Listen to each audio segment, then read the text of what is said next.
Hey everybody, it's me, Joe. Good to see you all again. This week, obviously, we're reacting to one podcast, two videos.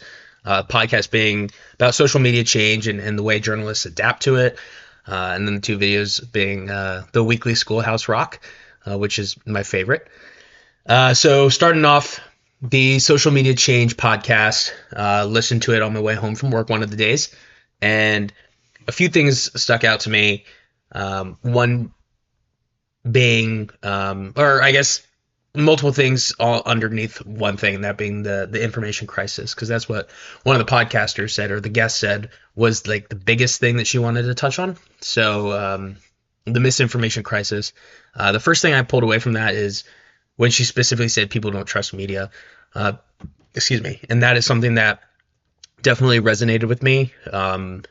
I was a political science major undergrad in college, and I don't really follow politics because it is something that I feel like everybody's trying to lie to me to get my vote, and I I it resonates with me because that is something that I feel. I don't trust media when it comes to political stuff, um, and that's I think why I actually started doing sports journalism specific one because I'm sure you've all seen in our Viva Engage projects. I really like sports. I really like to talk about sports, but also because in my view, sports don't lie.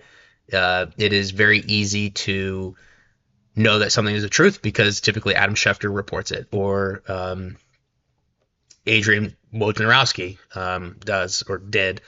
And there is very defined sources of information that if it comes from them, you know that it's true, and it's something that I appreciate about sports as sports media as an industry, and that's I think a big reason why I wanted to be a part of sports journalism specifically.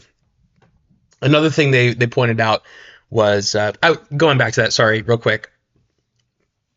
Another thing outside of the people that report is that it's also very difficult to lie statistically, and statistics I think are one of the bigger things in sports. Many teams would agree with me. I guess you can like cherry pick certain statistics that you want to support your idea. That kind of goes to any statistic and anything, but it's very difficult to lie statistically intentionally via in the sports industry. I'm sorry. The next thing I pulled out was news organizations turning off comments because they didn't want writers to see things from the audience that they thought would be hurtful. And I do agree that people can be very disrespectful and very inappropriate online, especially in social media like Twitter or X now. Um, but I think it's important that we still allow audiences to engage, whether or not it's a positive comment or a negative comment or a very disrespectful comment, because ultimately, like words cannot really hurt you. Just because in life there's always going to be people that disagree with you or say mean things to you. You just got to kind of learn to roll with it, and yeah, it can get super out of hand. Just turn off the noise, shut it off. Is something that I've found in my daily life that it works. Like just today, I had two very unpleasant conversations with not my boss, but somebody else that works for my boss that technically outranks me. Uh, and I just dealt with it and I moved on with my life, and that was that. And the last thing I wanted to pull out of that podcast was the idea that misinformation is our duty to fight against, because similar to like sports I already talked about, you have very set people that you know are trustworthy, and I feel like I don't fall into the misinformation trap because there are people at least in politics, two side like people on both sides that I don't trust with my news because I know they're intentionally trying to mislead me. So if you can identify those people and just stay away from them, it's easy to not fall into the misinformation trap. However, very easy for the audience to do, and that's where we come in, and it's our duty to fight against that.